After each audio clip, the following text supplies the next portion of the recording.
Boom. Good morning, my friends. It is nice to see you. It is nice to be here with you on this chilly Tuesday in December. If you're new to me, I'm Marshall Burtcher. I help codependents create happiness after codependency, after narcissistic abuse.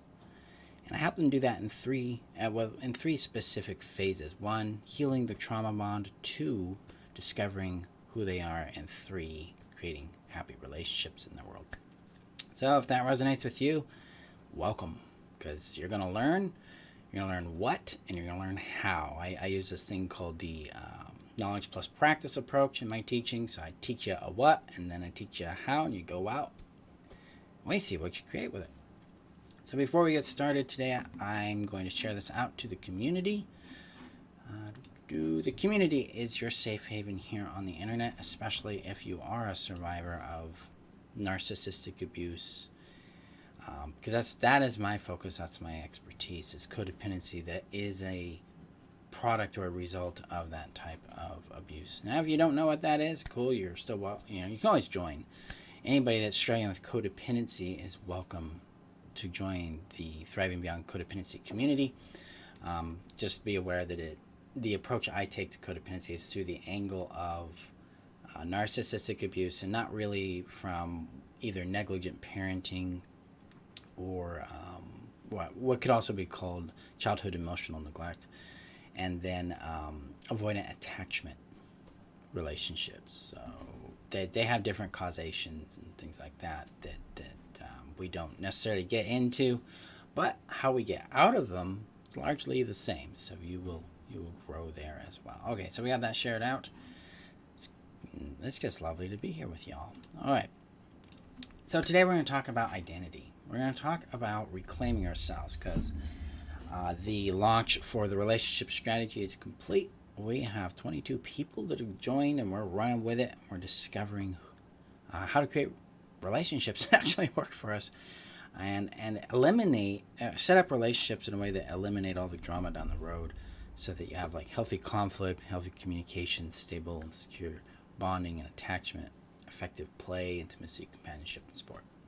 So now we can come back to the healing component, which is really about reclaiming ourselves. It's about rediscovering these aspects of ourselves that we have lost in the codependent experience.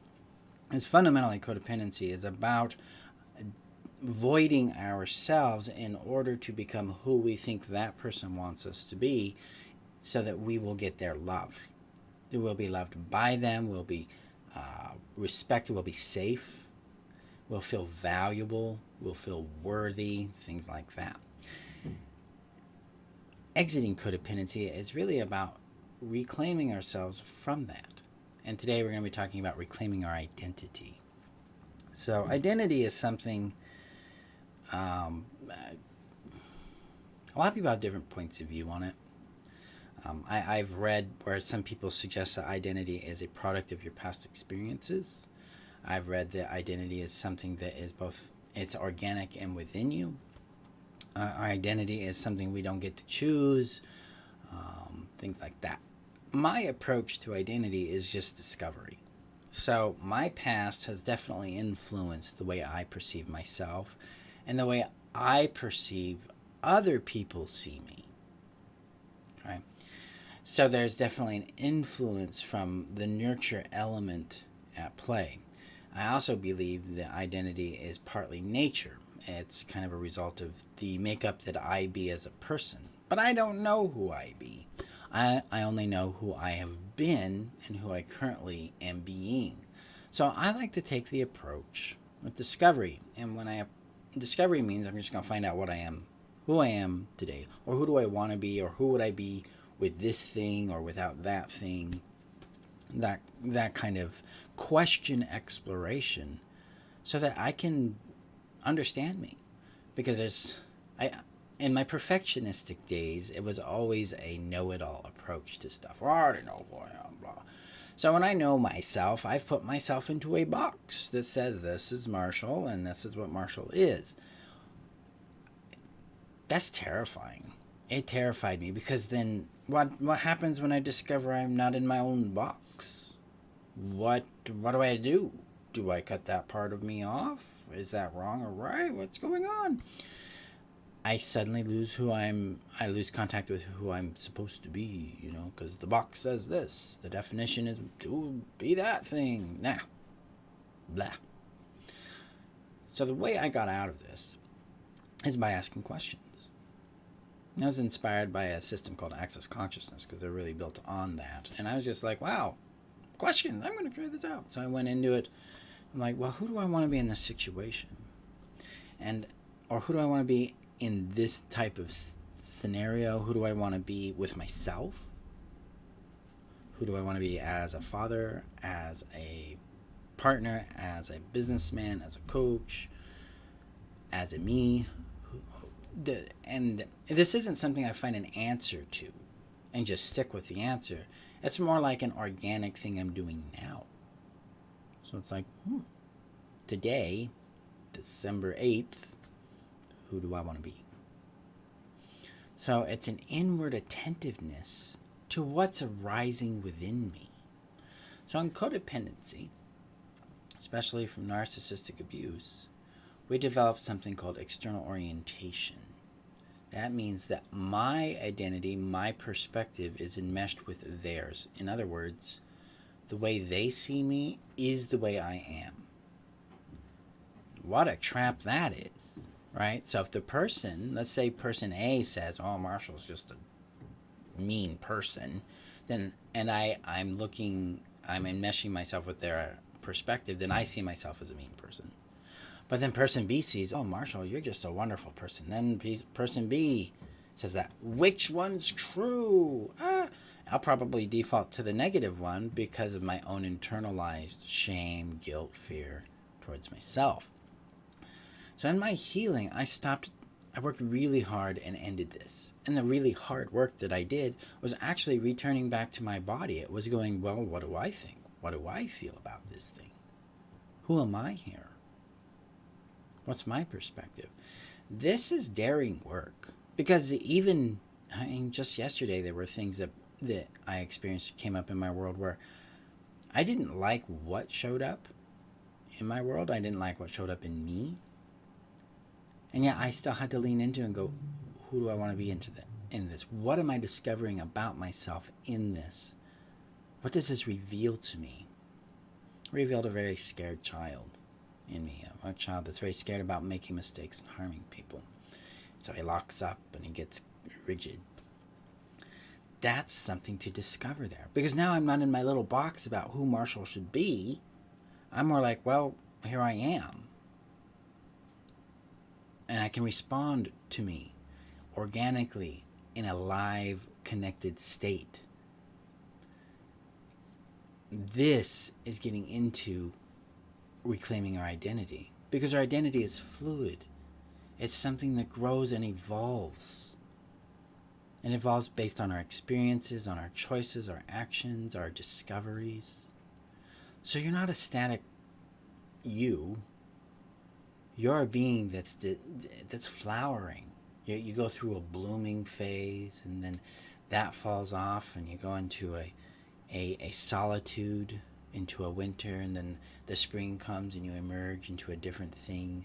Maybe it's the same type of thing this round, but maybe more refined, because this is more and more aligned with what brings you joy. But maybe one day that doesn't, and you discover that, so you decide to grow into something else, or discover who or what else you evolve into. This is how we're reclaiming ourselves. This gets us out of the box that other people put us in. This also liberates us from what people have told us to be.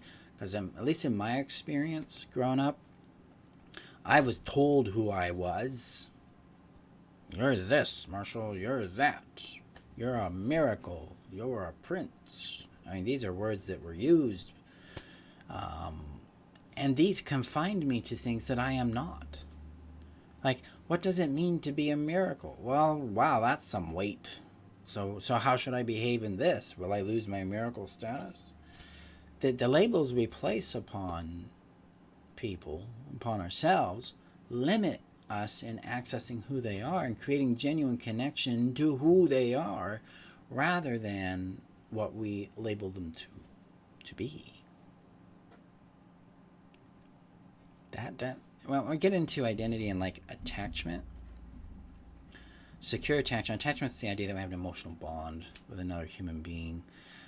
Attachments mature into secure bonds, anxious bonds, disorganized bonds, avoidant bonds, depending on what's going on in that particular relationship. As a child, we depend on our parents for a source of our own identity because we're looking to discover ourselves in contrast and in likeness to them. So their feedback, or what's called reflection, really affects how we feel safe or not safe with them emotionally, physically, and relationally. Well, if I'm being given the label of prince, then my God, what does this mean? Then I have to be a certain way, or mom's going to take away love.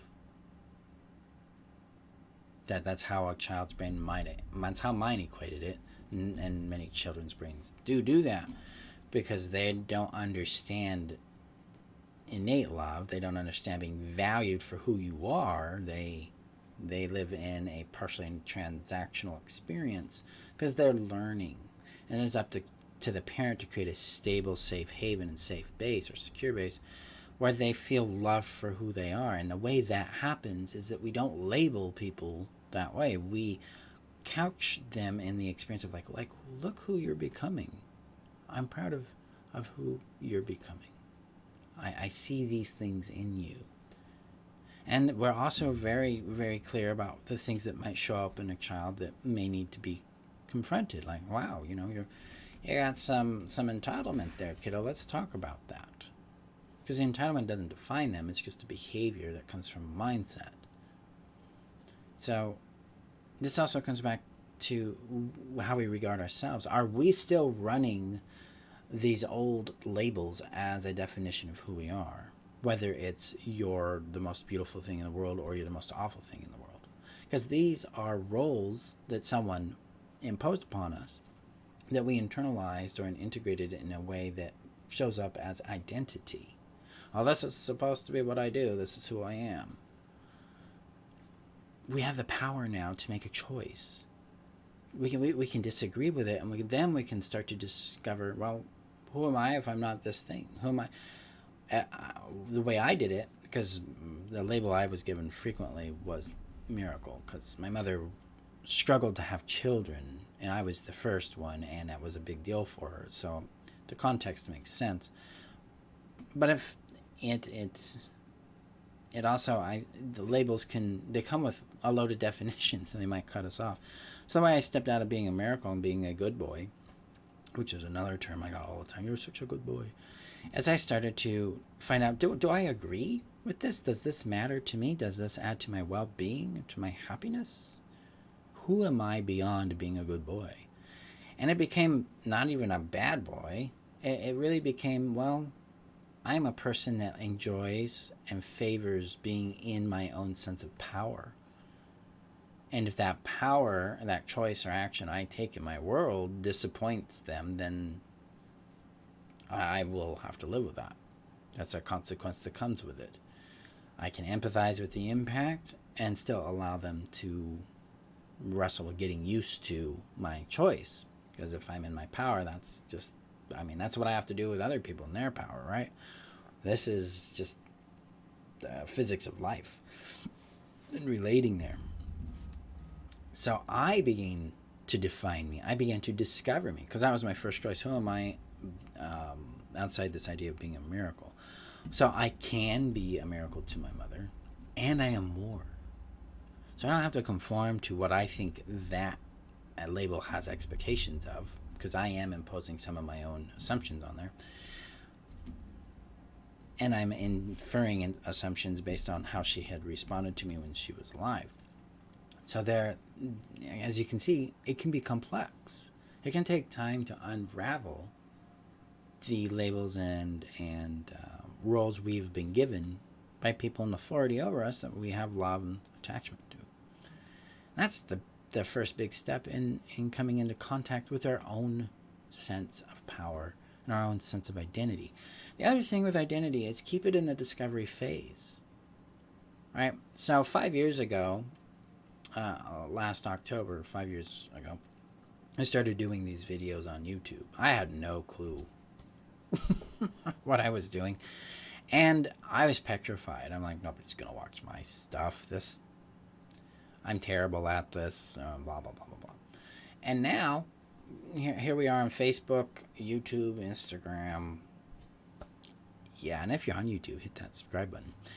I mean, I have a 1,200 followers on YouTube, so I'm very like the small fish in a huge pond thing. But the fact I even have that's really, really cool to me.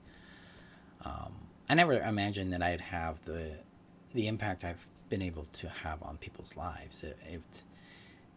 You notice how if identity is something we stay stuck in, we don't discover what else is possible. So when I'm working with people through with their identity, the first thing I premise things with is we do not have any clue what we're capable of. We've only decided what we're capable of and imposed that as a limit. So I give up these limitations and go, I don't know what I'll accomplish, but I might surprise myself. Then we get into big discovery about our capability, about who we are, who we want to be, who we're becoming. We're no longer stuck in the boxes we've put ourselves in, that other people want us to be in for their comfort zones. We get to know ourselves. And notice how far out the box of codependency this is. It's outside the box of conformity, obedience. It's outside the box of pleasing. It's in the world. Because we're organic beings. We're going to evolve and grow and discover. Guys, this is how we reclaim our identity from codependency, is to discover in perpetuity who we want to be, or who we are in certain things, and who we want to become. So that's the magic here, my friends. So that's the what. The how is the discovery. Choose something in your world today, or consider choosing something in your world today that feels constrictive or heavy to you, and ask yourself the question, who would I be without this? One thing we have been working on this week with the SAR releases is shame. So who would you be without shame? Who would you be without guilt? Who would you be without this label, or without your agreement to it? And let's discover who you become. Okay, so be safe out there, my friends. Remember that you're worth knowing, loving, and keeping. And I will see you in our next training video. Bye-bye, guys.